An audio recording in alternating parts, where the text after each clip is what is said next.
and welcome to Citation Needed, the podcast where we choose a subject, read a single article about it on Wikipedia, and pretend we're experts. Because this is the internet, and that's how it works now. I'm Eli Bosnick, and I'll be the man in the chair for tonight's foray, but I'll need some other men in chairs. We're all in chairs. We're podcasters. First up, two men whose roguish good looks would get them booked by the handsome police, Cecil and Noah. I mean, only if I'm in the carpool lane with somebody else who is actually handsome. Yeah. Still undefeated in random listener rankings of our physical attractiveness. Thank you. Of the Yeah, those were rough. Those were rough for me. Those were hard. And also joining us tonight, two charming roguish devils that can both play the face, Tom and Heath. Yeah, more of a face-off kind of role, but sure. Yeah. Face-off? All right. Hold on. Am I Cage or Travolta in this scenario? And in which part of the story? Is it better if I'm Cage or is it better if I'm Travolta? I don't know. It's never better to be You Nicolas Cage. obviously Reject start the as premise. Cage. There's no You better. obviously clearly start as In Cage. the How do you words feel of about Nicolas Xenu? Cage. All right. Or your son. Before we begin tonight, I'd like to thank our patrons. Patrons, without you, the rest of the cast might be open to my very obvious criminal suggestions for our business. Thanks to you, we'll never break bad. And if you'd like to learn how to join their ranks, be sure to stick Don't around say to the end of never. the show. And with that out of the way, tell us, Noah, what person, place, thing, concept, phenomenon, or event will we be talking about today? How we shouldn't dangle meth in front of Eli against Cecil. Come on. What do we say? But after we're done talking about that, we have to talk about Ocean's 91. And Tom, this is not the hit 2018 film on which I was the magic consultant and became close personal friends with many movie stars. No, Relax. it's true. He's in the credits. He's very nearly the first magic consultant named. Doing reverse alphabetical order, which is how the movies do it.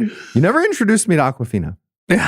Anyways, Tom, are you ready to tell us a story that's almost as good? It'll be hard to top it, but I'll give it a try. All right, Tom, so tell us, what is Ocean's 91? You know, Eli, I'll be recording this episode on the eve of my 48th birthday. I have two kids in college. I've begun doing old people things like checking my 401k balance, complaining about gas prices, and noticing my own knees. In short, I've begun thinking in earnest about what life will look like after the intermission of my 40s and the second half of my life story begins to take shape. That's not going to be the second half. Yeah, right? So more like the Fuck third, outta here. third. Ouch, Come on. Jesus Okay, Christ. jeez. All I'm right. gonna live to be a Tops. million. Thank you. Fucking thank you. 11th, yeah. I think Tom will make 70, right? That's a terrible thing I to thought we were wish on friends. Tom. That's harsh. Jesus Christ. Fuck you too, Heath. Do you know how bad it is to be Tom? Jesus. As Cruel. I've gotten older, I found myself looking for new heroes, for a new inspiration on what it means to live a good life. And gentlemen, I'm not saying that this next article, Ocean's 91 by Jim Lewis from GQ, is the answer, but I'm not entirely sure it's not. At least like answer adjacent. Maybe I won't ever find myself a nonagenarian bank robber, but if there's one What? thing I know about heroes, it's that they serve to remind us of who we can be if we just have the courage to live our authentic, felonious truths. Oh, this is bullshit. I suggest we do felonies together all the time, and you guys are always like,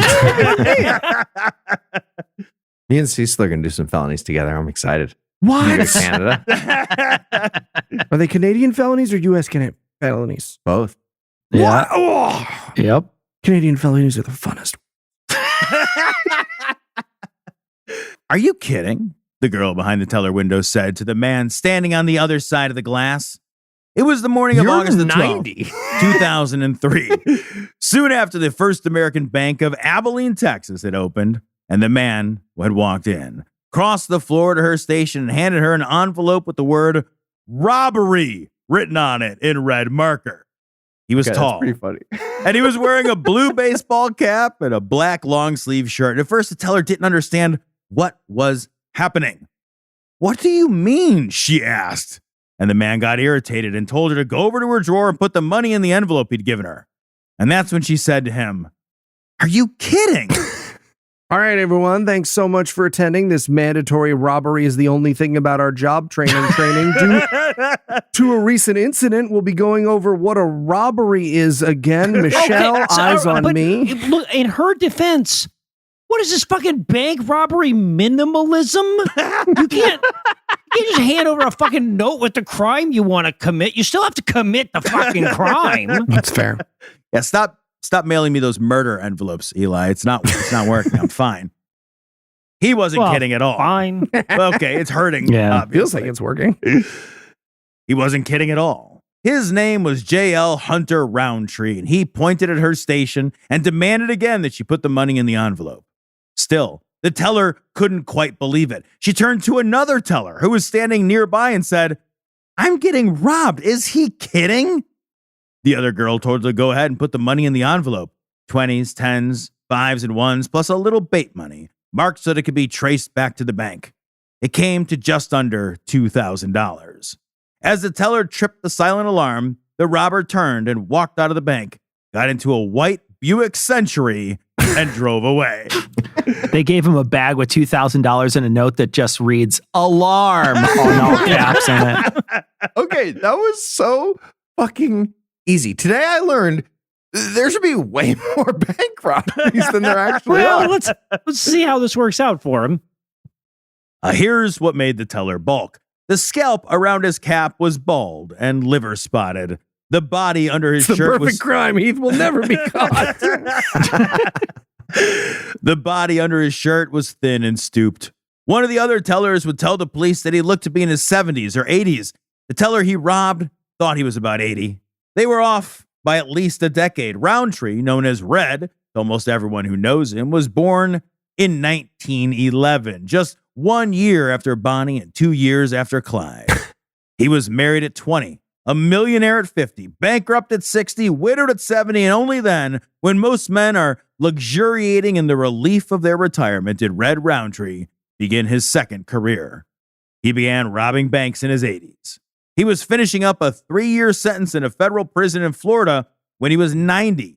And when he walked out of the bank in Abilene with an envelope full of cash and the cops already alerted, he was a full 91 years old. And he was not kidding. Not at all. That's how the paragraph before this one started. You can't do that twice.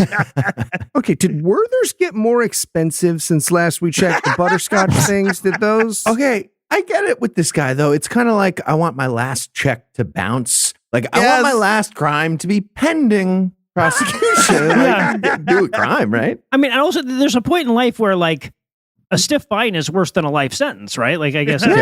So have at it. I got about $2,000 to pay this fine, just under, actually. Also, take it from my father's son. If your last check bounces, so do a bunch of other fucking ones. You don't get. Nobody does just the You one. didn't do the last step in the process. I was born in a farmhouse about 7 miles south of Brownwood, Texas. This is Red speaking. Ancient history told by one who lived it. And the doctor didn't get there for 2 days. And when he showed up, he was drunk as a buggy. I'm sorry, Pops. We don't measure things in buggies. That's not a thing we do. Yeah. Or buggies. He spent the night and he circumcised me the next day. Now that's measurable. We can measure that. He's sitting on a metal folding chair in a cinder block room in the Dickens County Correctional Center in Spur, Texas. Dick off. I like it. A tiny little town on the edge of the plains. He's 6 foot tall and 160 pounds, and time has bleached all the color out of him. His skin is pale to the point of translucence.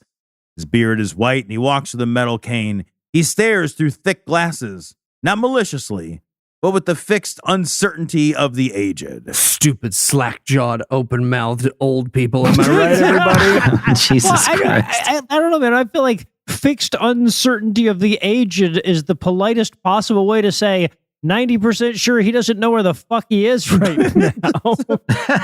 Yeah, I'm going to use the phrase fixed uncertainty. Of the Yes, age a lot yes. from now on. Instead of I don't know, I'll be like, I have a fixed uncertainty. I'm not political. The fixed uncertainty of the podcaster. Let's see if that works. Even in a gray prison jumpsuit, he looks like someone's favorite great uncle. He looks incongruously enough like Pete Seeger. and he speaks with a thick East Texas accent. He's explaining how he became, quite likely, the oldest bank robber in U.S. history, and as befits his achievement, he's taking the long way. Yeah, let's hope he behaves himself. Otherwise, he could end up in solidarity forever. It's a Pete Seeger song called Solidarity Forever. Oh, okay. That could not have landed worse. But your okay was so harsh. What other Pete Seeger songs do you like? Oh my God. Yes, that's fine. Book of Love. Moving on. I lived on this farm until I was 6 years old. It was the sorriest farm I have ever heard of. We had cotton, we had corn, we had turkeys in quantity. We had sheep, we had milk cows, and when I was a 3-year-old, they went to milk the cows every night and every morning. I had a tin cup, and I'd follow them, and I'd get that hot milk and drink it. If Nice. you know anything about cows and how covered in shit they are at all times, that is a horrifying image. It's good if you bring Ovaltine powder. It's just a nice. You get a hot cocoa. You got to go out and get it shirtless but wearing jeans. That's actually what helps to get the milk. He tells this story and his eyes glow as if he can still taste it. My long-term memory is good, he says, and you believe him. No, you believe him. I don't. My short-term memory, I don't have, he says, and you believe that too. Why though? Why are you believing these things? This No guy wouldn't fool. even remember. He just told you that. No fooling, at times I can't hardly remember my name. Okay, see, that's a long-term one. You're full of shit. Okay. Yeah. But he can recall a time so distant that an automobile was an uncommon sight. My father's father had a dryage company. What? That's like a trucking company, but with horses. Big Yeah, horses. admittedly, it's difficult for them to turn the wheel with those hooves, though. It was so hard. Let alone get him to double clutch. Hey, looking back on it, we probably should have used small horses at least. Miniature pony-sized Getting horses, Big they horses fit. was a dumb Smart. idea. Yeah, One stupid. horsepower steering though. Oh. So he talks. He tells a near century's worth of stories. He tells them as much, it seems, to keep the tales alive as to convey anything to his visitor. They might as well be legends, ballads, bedtime stories. There is no one to confirm them. No one left in this world who knows Red Roundtree well or knows very much about him. Everyone he's ever been close to is dead. His parents, his wife, his stepson, his brothers, his in-laws, his friends. He's been orphaned by time. And it's as if he's recreating a world by remembering it out loud. And he writes it out one word at a time and he hands it to a disinterested bank teller. That's how he tells everybody. Listen. No, you listen. Farmers in Brownwood had an account at the grocery store and an account at the dry goods store. And they charged things. And at the end, when they sold the crops and got some money, they went and got paid. Didn't have a very good crop one year, so J.L. Hunter Roundtree is my name. J.L. King was the dry goods man, and Hunter was the grocer. I used to work for J.L. on Saturdays when I was going through high school. Sorry, is the implication of that sentence that because of a bad crop year, his mother named him after the grocer? Okay, well, after his dad, yeah, there was some sort of credit deal very clear. He talks. The 20s, worked for the Santa Fe Railroad, college, then back to the farm to wait out the Depression. In the early 30s, one of his brothers got him a job working in the oil fields at Duval County. It was around then that he met his first wife, Faye, a waitress with a young son named Tom. Less than a year later, we got married. That boy was 4 years old, and he become my boy. This was 1933. Red Roundtree was a fortunate man. It was a 50-year love affair, he says. He was lucky in business, too. After the war, he started Roundtree Machinery Company, and soon he was wealthy. Buddy Roundtree, Red's nephew, now 74 years old, remembers seeing the couple on those few occasions when they came by to visit the rest of the family. Faye was a nice lady, a real sophisticated type person, he says. God, I can't stand the South. I can't stand it. Red gave her everything she wanted. He had a big business and a lot of money. She came to a family reunion a time or two, but she didn't mix very well. She was just a different kind of person. Well, some people mix and some don't. Roundtrees, we get by and do what we have to do, but she liked nice things and fine jewelry and clothes. Yeah, indoor toilets and wiping paper from the big city. Jesus fucking Christ. That was a good life, a good time. But Sophocles had it right. Okay. Count no man fortunate until he has died, and Red Roundtree had a long time left to live. First, his stepson was killed in a car accident in Galveston. Then Red sold Roundtree machinery and put $1 million in the bank. Played a little golf, did a little fishing. But retirement didn't agree with him, and in time he took out a bank loan and bought a shipyard down in Corpus Christi. I was stupid, he says. It costs more to build the ships than you could sell them for. That We is would sell them stupid. for about $750,000, and it costs about $1 million to build them. Each one.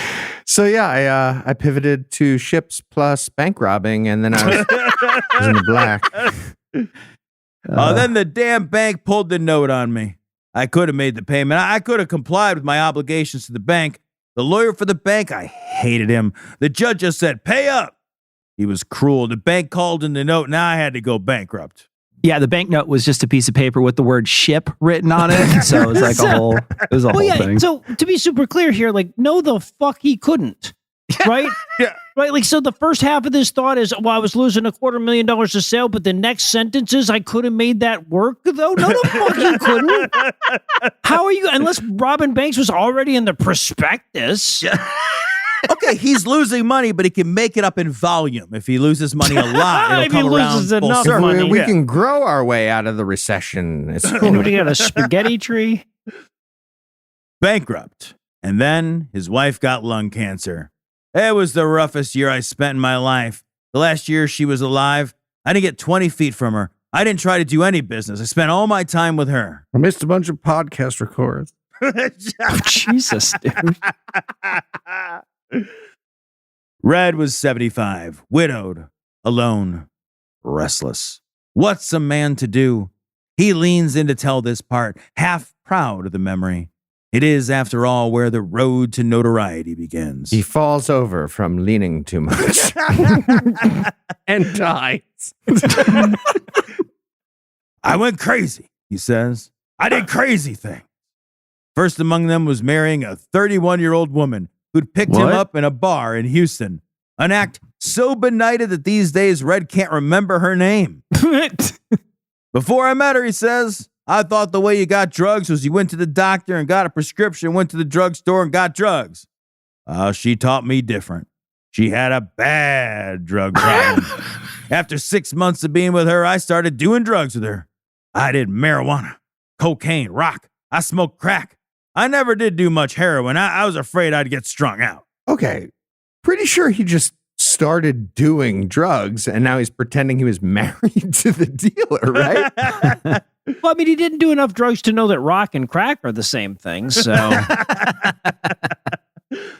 About a year and a half later, I divorced her. Okay, kids, how do you like your new mom besides the burns on her lips? Okay, Jesus God, is that a good question? Judging. So there he was, broke, burned, old, and ornery with nothing, it seemed, left to lose. In 1998, at the age of 87, Red Roundtree robbed his first bank. All right, well, we got to put in some just-in-case calls to all the banks around Tom's house. And while we do, we'll take a quick break for some apropos of nothing.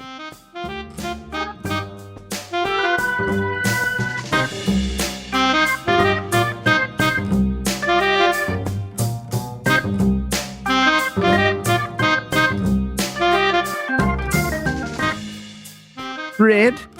Red, is that you? I'm here, darling. Oh, Red. I'm getting tired now, I think. I think it's best I sleep for a spell. Of course, my angel. But Sleep. Red, before I do, Hmm? I want you to be happy. You made me happy, darling. That's all I ever needed. Yes, but Red, I want you to be happy when I'm gone. Hell, Red, I want you to love again. All I'll ever need is you. No, Red, promise me. Promise me you'll leave your heart open to that possibility of a new... I mean, of a Fine. No, fine. I will marry a 31-year-old. I'm telling you, sorry, what? Damn it, I said I'd do anything for you when we stood at the altar 50 years ago. And if you need me to smoke a little crack with somebody substantially younger than our son, I am ready to do that. I'm going to do that. That is not what I said. You didn't have to, darling. You didn't have to say anything. Just real quick, I can feel that I'm actively dying, but I feel the need to clarify now at this point. My angel, sleep now. If I could just set a few boundaries. Crack cocaine.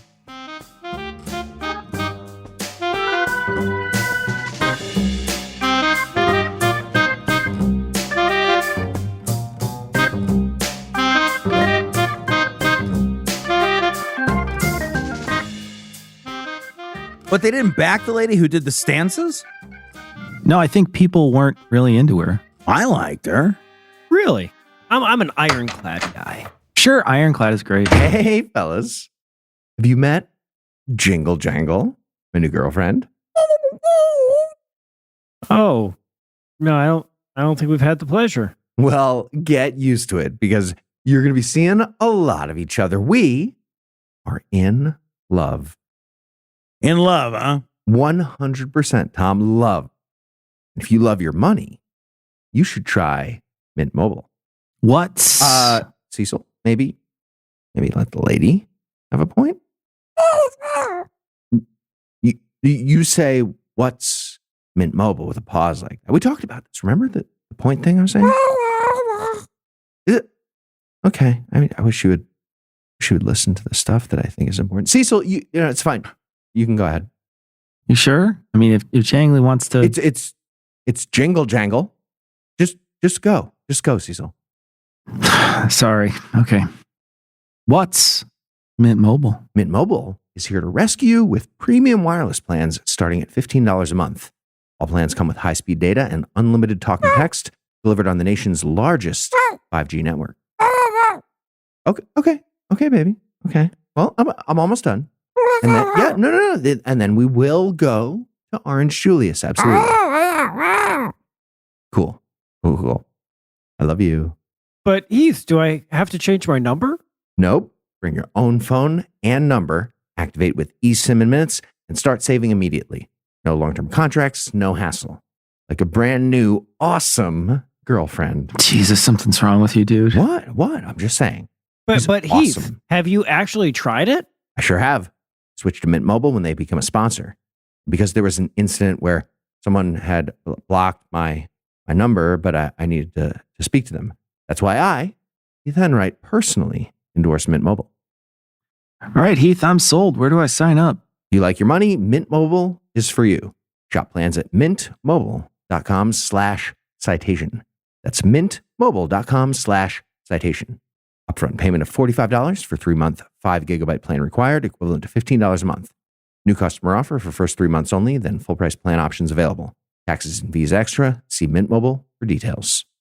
All right, Heath, thanks. So you guys want to come with us to Orange Julius? Jingle Jangle loves them all. Wait, I'm sorry. Didn't you say Jingle Jangle? Yeah, right. No, totally. Yep. I'm good. I'm not going to go. I gotta edit podcasting. We're in love. Yeah, no, you said. Yep.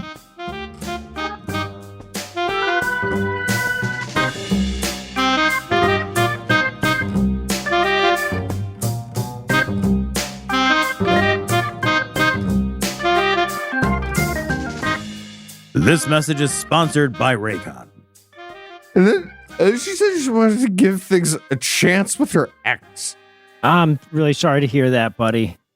Hey, dude, what's wrong with Heath? Jingle Jangle broke up with him. Oof. Over Facebook Messenger, Cecil. Over Facebook. How long has this been going on, Noah? Oh, about 2 I love hours, this so I much. guess.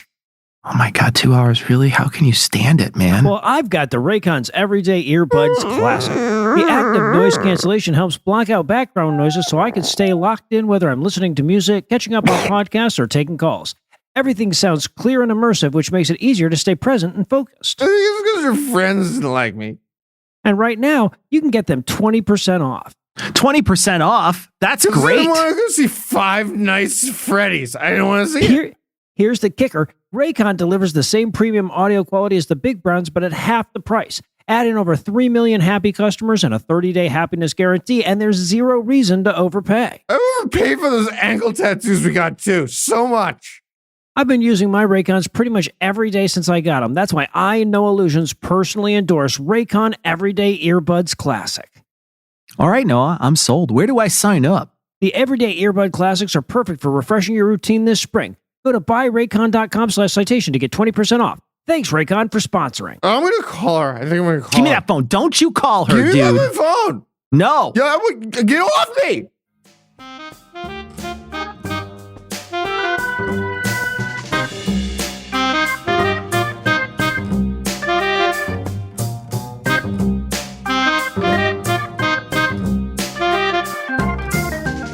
And we're back. When we left off, Red decided to spend his latter years as everyone from Heath and I's hometown. What happened next, Tom? Well, he can't remember where he got the idea or what he was thinking, and he'll be the first to tell you he was a little bit stupid about it. He just marched into a bank in Biloxi, Mississippi, and demanded some money. A customer at the drive-thru window saw him, dialed the police on his cell phone, and that was that.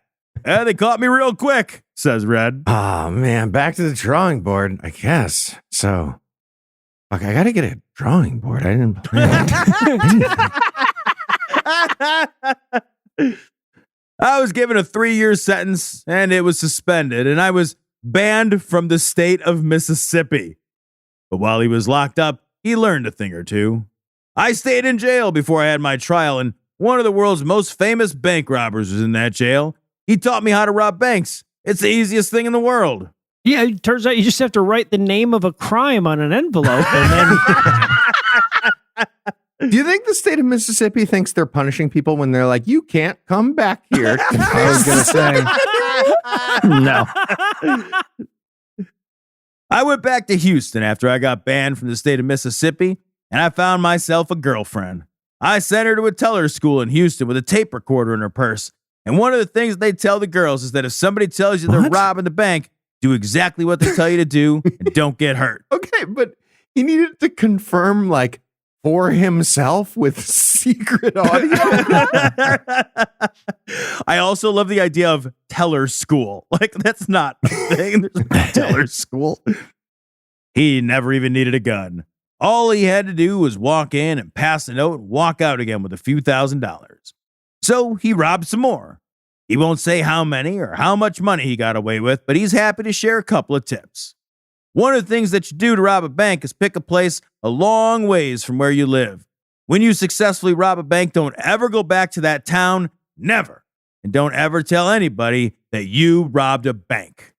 Hey, everybody, I know we're having a fun time today here on Citation Needed, and I don't want to marsh all over everyone's fun. But if Johnny, anyone ever tells you fucking about all what? the secret crimes they got away with before they got caught, they're lying. They did one crime and then they got caught. Yep.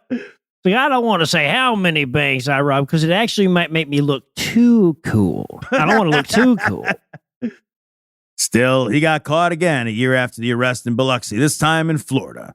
And he served 3 years, age 87 to 90, as the oldest prisoner in the state's system. Bring him a certain local celebrity that he seems to enjoy a great deal. Okay, Florida gets it. They're like, you stay here now. For 3 Yeah. years. You never saw anybody like me, did you? He asks. Yeah, most people like put down roots and spend their final years surrounded by loved ones, not eating state-supplied mashed potatoes and falling asleep to the masturbation sounds of a guy named Big Tony. But your thing's fun too. Jesus Christ. That's like really specific. No, there is no one like him. So why did Red Roundtree turn to felony at an age when most men spend their afternoons nodding off happily in an armchair? He told a reporter in Florida that he did it for the money. Now he says, I didn't necessarily need the money. I was getting over $1,000 a month from Social Security, and I can't spend $1,000 every month. Oh, okay. Well, here's an idea. Maybe sell boats at a giant loss. You could probably burn through some of that. He told the police who picked him up after the Abilene robbery that he did it out of hatred for the bank that put him out of business. And now he has a different reason. Hey, he says, when I rob a bank, when I walk out the front door, I get a rush, just like I'd taken a shot of cocaine. And it lasts a whole lot longer. I like to rob banks. As hobbies for the elderly go, this has its charm, but the reasons for it are more elaborate than that. The fact is that no one plans to live to be 90. How could you plan for such a thing? It's actually super simple. I was planning on normal Same as financial planning for all planning. the other I am numbers. actually lived not infinity. planning on You just Fuck do some no. very basic choices. To outlast everyone you ever loved, to live into a new world, to be that deeply and irredeemably alone, and to have it go on and on and on until you're Rip Van Winkle, a castaway in the future, a prisoner of your preposterous longevity. Who among us has any idea how to prepare for such a circumstance? Love Most of us- people again later. Most of us would doubtless feel surpassingly ancient, a stranger in a strange land. Yeah, speaking of which, I actually read that book when it came out in 1961. I was 50 years old. I was thinking about robbing a bank on Mars. That's far away from my house, right? Anyway, who are you? He said to me. Red Roundtree seems to have felt brand new, reborn, utterly free and unfettered, beyond obligation, beyond law, outside of time. If it was age that liberated the old man, it was age that got him locked up again. After his release from prison in Florida, he came up to Goldthwaite, Texas, to live near his nephew, Buddy, and Buddy's wife, in a trailer on some land they owned. Red seemed happy there. He talked about buying a little piece of property, said he wanted to spend the rest of his life in Goldthwaite. And then, a little more than a year later, he drove 2 hours up to Abilene and robbed another bank. Yeah, you hear about elderly people starting to wander, but never into felonies. So It was his practice to cover his license plate with packing tape so his car couldn't easily be identified. I had cased this bank the evening before, he says, and the next morning I had the tape in my car to put on the license plate, and the traffic was a little heavier than I thought it would be around the bank. I kept looking for a place where I could put that tape on where no one would see me, but it was getting a little late in the morning, and so I thought, well, I'll just hide the car. But I didn't hide it successfully. Man, can't imagine why this guy's business failed. He seems so doggedly competent. That's amazing.